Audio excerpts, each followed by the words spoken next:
Dogodovštine iz Vilinskog kraja sad ispričati valja. Djeco, poslušajmo priču za laku noć. Svakog dana pričica jedna za laku noć, da djeca mirno snivat mogu poći. Čitavanje Ana Bilić Udovičić. Kvaka. U čemu je kvaka? Mora biti u nečemu kvaka. Gdje je kvaka?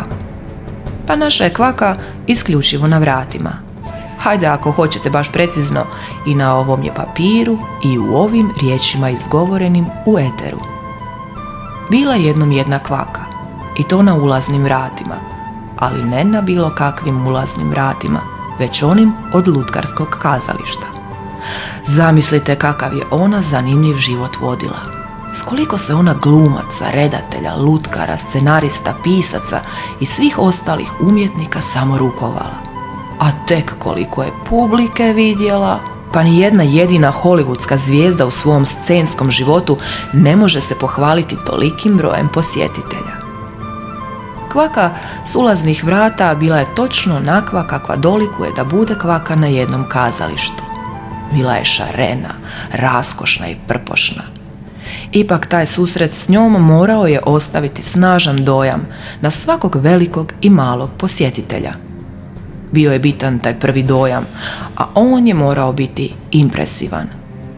Bitan je bio taj prvi trenutak, to oduševljenje koje publika doživi povukavši kvaku i otvorivši vrata tog čarobnog kazališnog svijeta. A svijet koji se skrivao iza ulaznih vrata bio je čudestan. Tamo na sceni sve je bilo moguće.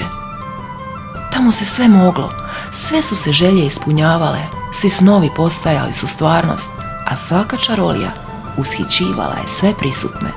Dobro je to znala kvaka, stoga je vrlo odgovorno obavljala svoj posao. Ipak je ona bila kvaka na ulaznim vratima jednog lutkarskog kazališta. A kakve se sve publike nagledala kvaka? S kakvim se sve glumcima upoznala? Te glumačke družine znale su je nasmijati do suza i rastužiti svom dušom. A kakve su sve imali lutke? Joj, to se riječima ne može opisati. Znala je dobro kvaka sve priče za velike i male.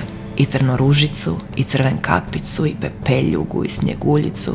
Poznavala ona i sve lutke iz Vuka i 7 kozlića, Zlatokose. Maštala ona da leti u nigdje zemsku s Petrom Panom, te da ima iste onakve rubinsko-crvene cipelice kao Doroti iz Čarobnjaka iz Oza. Samo lupni petama kako bi se vratila kući. Koja divna rečenica, mislila je kvaka.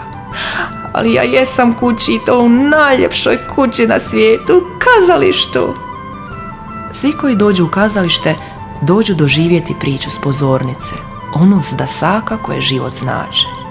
No najljepša priča jest upravo ona koju krije kvaka s ulaznih vrata.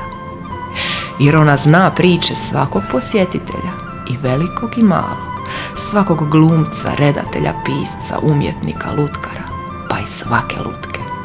Ona zna priču svake stolice, svakog reflektora, svakog zastora, pa baš svega. Ponosna je bila kvaka na sebe, jer upravo je ona otvarala najčarobnije mjesto jednog grada. Tekst čitala Ana Bilić Udovičić, audioprodukcija Nikola Balvan.